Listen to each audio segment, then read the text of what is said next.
नमस्कार, मैं हूं रितेश मिश्र और आप देख रहे हैं पुरवैया क्राइम स्पेशल। आज हम आपको दिखाएंगे खाकी के पीछे का सच, क्यों अपनी ही गोली का निशाना बन रहे हैं पुलिस वाले। साथ ही आपको दिखाएंगे रेप के आरोपी ने क्यों भरी मांग, जमशेदपुर में कैसे एक युवक की कर दी गई दिन दहाड़े हत्या, और दिखाएंगे जी पुरवैया की खबर का असर भी। तो चलिए शुरू करते हैं पुरवैया क्राइम स्पेशल।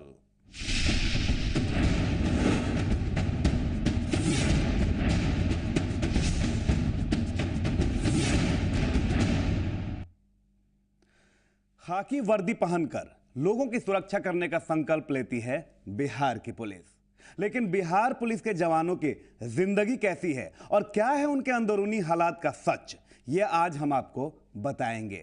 लेकिन उससे पहले जरा उस पहलू पर भी गौर करना जरूरी है जिसके चलते 2 पुलिसकर्मी आपसी गोलीबारी में मारे गए।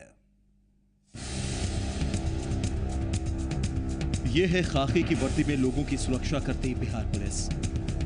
पुलिस के ये जवान रात हो या दिन, धूप हो या छांव, सर्दी हो या गर्मी, लोगों की सेवा में मुस्तैद रहते हैं, फिर चाहे वो पर्व त्योहार का ही मौका क्यों ना हो। लेकिन पुलिस वालों की ड्यूटी 24 घंटे जारी रहती है। पर विक्रम से 9 मार्च को आई ये खबर ने सभी को चौंका दिया। आरोपों के मुताबिक अंचल कार्यालय में तैनात 2 पुलिसकर्मियों ने एक दूसरे को गोली मार दी। यहां तैनात हवलदार रामकिशन यादव और सिपाही सदानंद कुमार ने आपसी झगड़े में एक दूसरे को गोली मार दी। दोनों पुलिसकर्मियों की मौत घटनास्थल पर ही हो गई। हर बार की तरह इस बार भी जांच शुरू हुई, लेकिन हमें जो जानकारी मिली है उसके मुताबिक 2 पुलिसकर्मियों की जान महज छुट्टी के लिए चली गई। जी हां, बिल्कुल सही सुना आपने। होली की छुट्टी को लेकर ही इन पुलिसकर्मियों के बीच विवाद हुआ। इस विवाद की परिणति 2 पुलिसकर्मियों की खत्म हुई जिंदगी के रूप में सामने आई। छुट्टी को लेकर अक्सर पुलिस वाले तनाव में रहते हैं। उनकी माने तो उन्हें वक्त पर छुट्टियां नहीं मिलती, लिहाजा वो तनाव में जीते हैं और अपनी ड्यूटी भी टेंशन में निभाते हैं। इस हत्याकांड में एक सुरक्षाकर्मी मुकेश रजक को जेल भेज दिया गया। अभी मामले की जांच चल रही है। अंचल कार्यालय में ये लोग प्रतिनियुक्त थे। सुबह में दोनों के बीच में किसी बात को लेकर जो तनातनी हुआ, उसी में एक दूसरे को दोनों ने गोली मार दिया है। अभी वहाँ पर हमने मौके को देखा है और उस जगह की एफएसएल से जांच कराई जाएगी और अभी जो पूछताछ जारी है, जिससे जो सारे तथ्य जो हैं किस प्रकार से घटना घटी वो स्पष्ट है। सर, गोली जो चली है किस हथियार से चली है? सर्विस हथियार से चली है क्या? ये सर्विस वेपन है। वहाँ पे इनके पास में राइफल इन लोगों को 303 जो है वो इशू थी, उसी से जो गोली चलने की बात सामने आई है। 2 खोखा भी वहाँ से मिला है। अभी वेरीफाई कर रहे हैं कि किस तरीके से पूरी घटना घटी है और कैसे घटना घटी। जांच के बाद रिपोर्ट सामने आ जाएगी, दोषियों को सजा भी मिल जाएगी। लेकिन यह हत्याकांड कई सवाल खड़े करता है। इन सवालों के जवाब के बिना यह सिलसिला नहीं थमने वाला, क्योंकि इस वारदात की जड़ें गहरी हैं और हमें उनकी तह तक जाना होगा। शशांक शेखर, जी मीडिया, विक्रम। लेकिन पुलिस वालों की ये गोलीबारी कई सवाल भी खड़े करती है। आखिर पुलिस वाले तनाव में क्यों जीते हैं? पुलिस वालों की माने तो वक्त पर उन्हें छुट्टियां नहीं मिलती, उनके रहने के लिए पर्याप्त सुविधाएं तक नहीं है। आखिर क्या है इस खाकी के पीछे का सच, आप जरा खुद देखिए। 9 मार्च 2015 सिपाही मुकेश रजक ने हवलदार राम विष्णु यादव और सिपाही सदानंद की गोली मारकर हत्या कर दी। 21 दिसंबर 2015 पुलिस लाइन में सेंट्रल मिनिस्टर रामकृपाल यादव के बॉडीगार्ड भरत यादव ने खुद को गोली मारी। 29 जनवरी 2015 सिपाही अभिषेक आनंद उपाध्याय ने व्यवसायी धनंजय कुमार को गोली मारी। 13 दिसंबर 2014 बेऊर जेल की सुरक्षा में तैनात सिपाही पैट्रिक मिंज ने नशे में धुत होकर फायरिंग की। फरवरी 2015 पत्रकार नगर थाना के एएसआई ने फांसी लगाकर खुदकुशी की। साल 2014 पूर्णिया में एक सब इंस्पेक्टर ने आत्महत्या कर ली। वजह थी तनख्वाह का रोका जाना। ये आंकड़े एक बानगी है, फहरिस्त इससे लंबी है। ये आंकड़े बयां कर रहे हैं खाकी के दूसरे पहलू को, वो पहलू जो लोगों की नजरों से छिपा रहता है, वो पहलू जो सबके सामने नहीं आता। बिहार पुलिस के जवान दबाव में काम करते हैं। दबाव इतना कि कभी कभी जान लेने और जान देने की नौबत तक आ जाती है। इसी की जानकारी लेने के लिए कि आखिर कितने दबाव में काम करते हैं बिहार पुलिस के जवान, हम लोग पहुंचे हैं पटना के पुलिस लाइन में। ये बैरक नंबर 1 है। जरा हम हालात आपको दिखाते हैं कि किस हालात में यहाँ पर जवान रहते होंगे, कैसे सोते होंगे। यहाँ पर अभी मरम्मत का काम चल रहा है। जीर्ण शीर्ण अवस्था में है ये बिल्डिंग। ये बिल्डिंग कभी भी धराशायी हो सकता है, लेकिन इसकी परवाह किसी को नहीं है। यहाँ पर मरम्मत का काम चल रहा है और जब हम अंदर की तस्वीर आपको दिखाएंगे तो आप ये जानकर चौंक जाएंगे, ये जानकर हैरत में पड़ जाएंगे कि वो जवान जिनके सर पे कई लोगों की ज़िंदगी की रक्षा का भार है, वो आखिर कैसे रहते हैं। हम नज़ारा आपको दिखाएंगे, तस्वीरों के ज़रिए दिखाएंगे और तस्वीर लगातार चलेगी। आप सिर्फ देखते रहिए कि आखिर बिहार पुलिस के जवान किन हालातों में यहाँ पर अपनी सर्विस करते हैं। लेकिन इस पहलू से खाकी का कर्मी दो चार होता है। ये आंकड़े उस सच्चाई को उजागर करते हैं जो हमेशा छिपी रहती है, लेकिन इन आंकड़ों के बारे में चर्चा नहीं होती। सवाल ये उठता है कि बिहार पुलिस के जवान इतने घातक कदम क्यों उठा रहे हैं। इस हकीकत के पीछे का थोड़ा दर्द आप खुद सुनिए। अच्छा, आपने सुना होगा पिछले दिनों बिहटा में एक जवान ने दूसरे जवान को गोली मार दी, छुट्टी नहीं मिल रहा था, प्रेशर था। तो क्या इस तरह का वाकई प्रेशर होता है आप लोगों पर? छुट्टी नहीं मिलता है, छुट्टी टाइम पर नहीं मिलता है। छुट्टी टाइम पर नहीं मिलता? नहीं मिलता है। अच्छा, कभी जानने की कोशिश की है कि अगर छुट्टी क्यों नहीं मिलता है? क्यों नहीं मिलता है तब उन लोग पदाधिकारी ने जाने क्यों नहीं देता है। छुट्टी हम लोग का है ही है तो पर नहीं मिलता है, टाइम पर नहीं मिलता है। अच्छा, एक बात, कभी ड्यूटी पर जाते हैं तो अपने आप को फ्रेश महसूस करते हैं कि आज थोड़ा तन मन से ड्यूटी करना है, फ्रेश, थकान नहीं है, ऐसा कभी महसूस हुआ है क्या कि हमेशा थकान रहता है? ड्यूटी के लिए यहाँ तत्पर तो रहना ही है, तब थकान भी होता है, आराम भी होता है। कभी आराम, ड्यूटी नहीं लगता है तो आराम ही ना है, फिर ड्यूटी लगता है तो थकान तो रहना ही। प्रेशर में काम होता है। हाँ, छुट्टी टाइम पर नहीं मिलता है तब प्रेशर तो बढ़वे करता है। छुट्टी एक बड़ी वजह है। वजह सुना आपने, ये इन आंकड़ों के पीछे की थोड़ी सी सच्चाई है। अधिकारियों के पास जाने वाला छुट्टी का आवेदन रद्दी की टोकरी में फेंक दिया जाता है। किसी पुलिस कर्मी के घर में उसकी मां बीमार हो या बेटा, अधिकारियों को इससे कोई फर्क नहीं पड़ता। लेकिन पुलिस कर्मियों की 8 घंटे की ड्यूटी 12 से 16 घंटे में बदल जाती है। जाहिर है इसका असर शरीर और मन दोनों पर दिखेगा। इन्हीं तथ्यों की पड़ताल करने जी मीडिया की टीम पटना के पुलिस लाइन में पहुंची, जहां का नज़ारा देख आप खुद चौंक जाएंगे। ये पुलिसकर्मी किन हालात में जीते हैं, किन हालात में रहते हैं, आप पुलिस लाइन की हालत देख चौंक जाएंगे।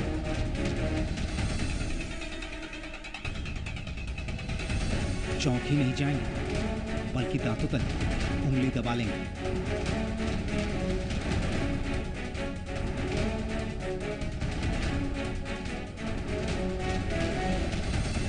नीचे जो है वहाँ से एक है, मतलब वहाँ पर चालू होता है, वो भोर में साफ, हाँ, 3 बजे भोर में वो पानी चलाता है और 12 बजे के बाद वो पानी बंद हो जाता है। 12 बजे के बीच अगर अपने व्यवस्था नहीं रखिएगा तो फिर पानी पीने में कठिनाई होता है। पानी भरने के लिए 3 बजे उठना पड़ता है। पानी भर नहीं, 3 बजे चालू होता है, 3 बजे चालू होता है। इतना नंबर रहता है वहाँ, इतना नंबर रहता है कि एक के पीछे 10 आदमी लगा रहता है, तब उसको पानी मिलता है वहाँ। मतलब बिहार जैसे जगहों पर राजस्थान का अनुभव होता है, जैसे पानी के लिए लाइन। हाँ, अगर आप देखना चाहते हैं ये कठिनाई, ये परेशानी देखना चाहते हैं तो आप सुबह में 5 बजे आइए और देख सकते हैं कि किस तरह से पुलिसकर्मी यहाँ पर रहता है। लैट्रिन में मतलब यहाँ पर 12, 13, 14 3 गो बाथरूम है। 3 गो बाथरूम में मात्र एक बाथरूम है जिसको में इतना नंबर रहता है, इतना नंबर रहता है कि आधा घंटा से, मतलब अगर जागना है, सबसे पहले लैट्रिन करना चाहते हैं तो 3 बजे जागिएगा। तो यहाँ के बदतर इंतजामात के बारे में आपने सुना, अब जरा इसका जायजा भी ले लीजिए। पुलिस लाइन के बैरक नंबर 1 के 2nd फ्लोर का नज़ारा हम दिखाना चाहेंगे। थोड़ा बाथरूम की स्थिति देखिए, जहाँ पर हर रोज़ यहाँ पर पुलिसकर्मी इसी टॉयलेट में जाते हैं। शायद आपको अंदाज़ा हो जाएगा यहाँ की स्थिति देखकर। और ऐसे ही बाथरूम में उन्हें टॉयलेट के लिए जाना पड़ता है। बीमारी हो जाए तो कोई बड़ी बात नहीं, सवाल ये उठता है कि आखिर इस परिस्थिति में कैसे लोग काम करेंगे। ये टॉयलेट की स्थिति है, एक भी ठीक ठाक नहीं है और हर रोज़ ऐसे ही टॉयलेट में पुलिसकर्मियों को जाना पड़ता है।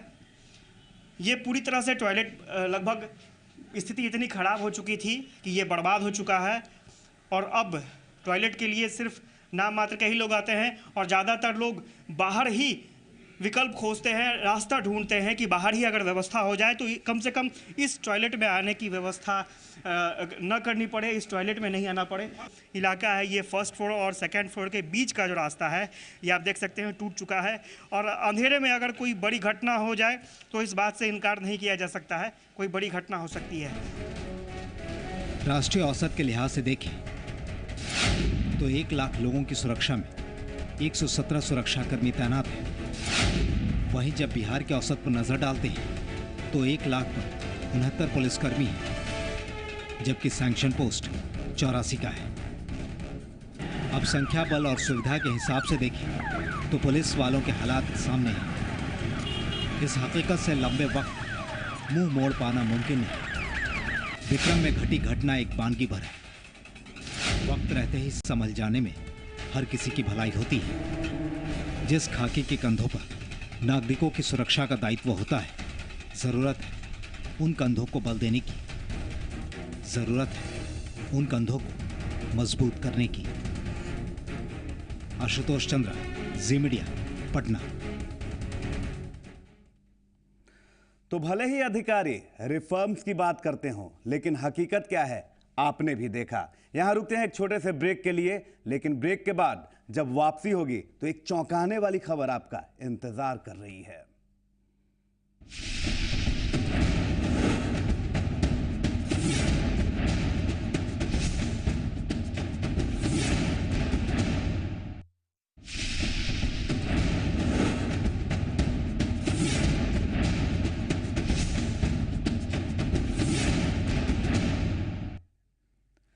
ब्रेक के बाद पुरवैया क्राइम स्पेशल में स्वागत है आपका। और अब हम आपको एक ऐसी खबर दिखा रहे हैं जिसे देखकर आप चौंक जाएंगे।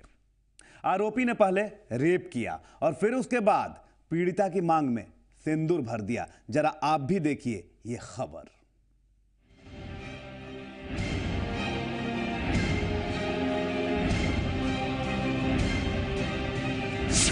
रेप करने के बाद भर दी मांग। थाने में नहीं सुनी जा रही शिकायत। फरियाद देकर कहां जाए पीड़ित। नाबालिग लड़की को कैसे मिलेगा इंसाफ।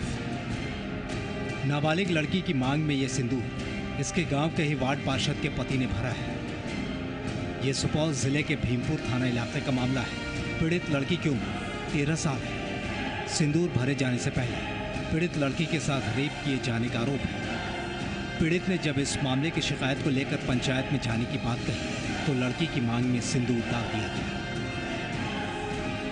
इतना ही नहीं, परिजनों की पिटाई भी कर दी गई।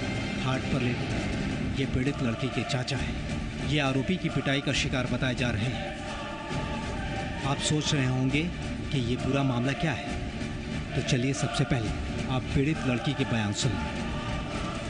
हमर जीवन बर्बाद भए गेल, ओकरा साथ जीवन के बर्बाद कर देलकै। बाप नहीं छै, माँ बकनेर छै। वो माँ भी तुम्हारी जो है दिमाग से सही नहीं है। नहीं। इस लड़की के पिता का साया बचपन में छिन गया। माँ मानसिक रोगी है। चाचा चाची ने इसे पाला। घटना के दिन पीड़ित लड़की बकरी चराने गई थी। तभी आरोपी सकलदेव शाह ने इसे अपनी हवस का शिकार बना लिया। वारदात के बाद पीड़ित ने इसके बारे में अपने परिजनों को बताया। दूसरे दिन गांव में पंचायत बुलाई गई, लेकिन आरोपों के मुताबिक आरोपी सकलदेव शाह ने पीड़ित को पंचायत से जबरन उठा लिया और अपने घर ले गया। घर ले जाकर मांग में सिंदूर भर दिया। पकड़ धकड़ करे लागले, हल्ला कर लिए तो कपड़ा खोचे लागले।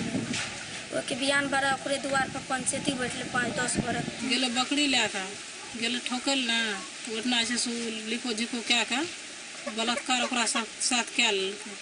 जो ओकरा साथ क्या के घर अयलै तो हमरा कहलकै जे एना बात भेलै, एना बात भए के हमरा जब कहलकै तो हम कहलिए अपना पति के कह के तो हमार पति गेलै ओहिना कहै ओकरा जे हमर बेटी छै, तोर बेटी नहीं छौ, तू किया उतना बेदरा साथ ई कारबार तू किया केली। बस वो हमरा परिवार के लागले, हमरा पति को मारे लागले, जब मारे लागले एक मुंगरी दलके तो चित वगैरह गिर पड़ले ओहिना।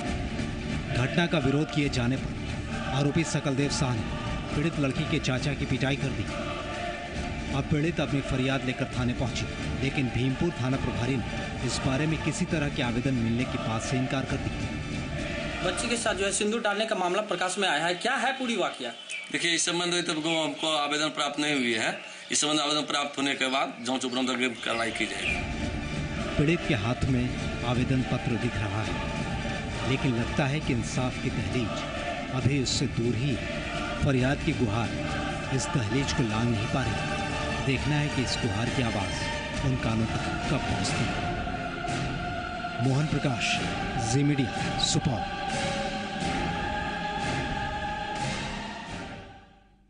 उस युवक के घर नहीं पहुंचने पर परिजन परेशान हो उठे थे, क्योंकि वो घर वापस नहीं लौटा था। लेकिन जब परिजनों को खबर मिली तो वो चौंक गए।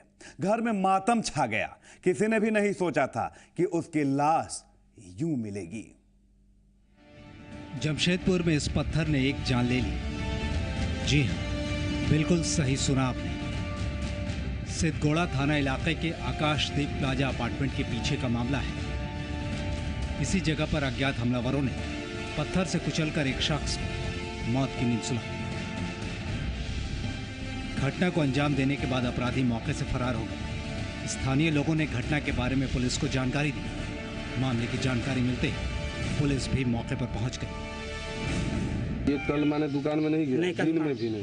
दिन में भी नहीं गया। ये पान दुकान में था। ये पान दुकान में कितना देता है? ये पान दोपहर 2 बजे बढ़ा के आ गया था। कहाँ पान दुकान है? तो ये आप थाना में खबर किए थे कल? नहीं, के भाई छोटा ला बोरा अभी सुबह खबर किए थे। अभी सवेरे मजला ला बोरा। मरने वाला का नाम बंटी अग्रवाल बताया जा रहा है। वो एक पान की गुमटी चलाता था। आसपास के लोगों की माने तो वो शराब पीने का आदी भी था। घटना वाली रात जब वो घर नहीं पहुंचा तो परिजनों ने तलाश शुरू कर दी। काफी कोशिश के बाद भी सफलता हाथ नहीं लगी। मामले की जानकारी मिलते ही पुलिस ने परिजनों को इस घटना के बारे में अवगत कराया। प्रातः सूचना पुलिस को मिली थी कि एक अज्ञात व्यक्ति का शव सिद्धगोड़ा थाना एरिया अंतर्गत मिला है। उसके पश्चात पुलिस वहां पे पहुंची और उसकी पहचान बंटी कुमार अग्रवाल के रूप में की गई है। सभी बिंदुओं पर जांच चल रही है और घर वालों से भी अभी पूछताछ चल रही है। पुलिस इस हत्याकांड की जांच में जुट गई है। उम्मीद है कि जल्दी अपराधी की शिनाख्त कर ली जाएगी। लेकिन इस हत्याकांड ने इलाके में सनसनी जरूर फैला दी है। मुकेश कुमार मिश्र, जी मीडिया, जमशेदपुर। और हमेशा की तरह जी मीडिया की खबर का एक बार फिर से असर हुआ है। कहां हुआ है ये असर, दिखाएंगे ये भी, लेकिन एक छोटे से ब्रेक के बाद।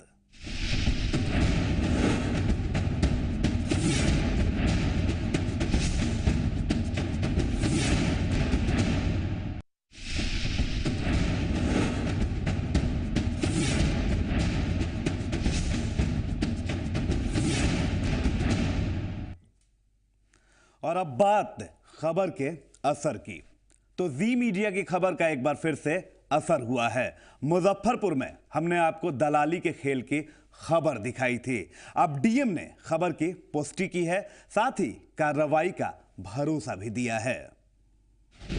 जी मीडिया की खबर पर एक बार फिर लगी मुहर। मुजफ्फरपुर आरटीपीएस काउंटर पर दलाली का खेल। जी मीडिया ने दिखाई थी खबर। जी मीडिया की खबर का हुआ असर। सर आवासीय आने के लिए कोई सुनवाई नहीं करता है सर। अच्छा, 2-3 महीना से दौड़ लोग छात्र हैं, फॉर्म भरने के लिए आवासीय आय के लिए फॉर्म भर रहे हैं। ये दौड़े 3 महीना 4 महीना 5 महीना दौड़ा रहे हैं। जब आते हैं तो बोलते कराना परसों ना, टाइपिंग करती सब कुछ। 2 महीना से हमको सर उलझाया जा रहा है आवासीय के लिए। क्या कहता है लोग? आज आइए, कल आइए, परसों आइए, जब उसमें सारा संलग्न किया हुआ है। क्या कहता है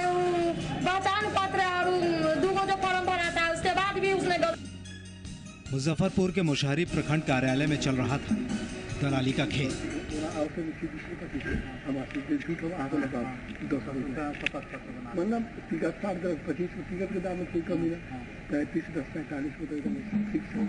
हमने प्रमुखता से इस खबर को आपको दिखाया था।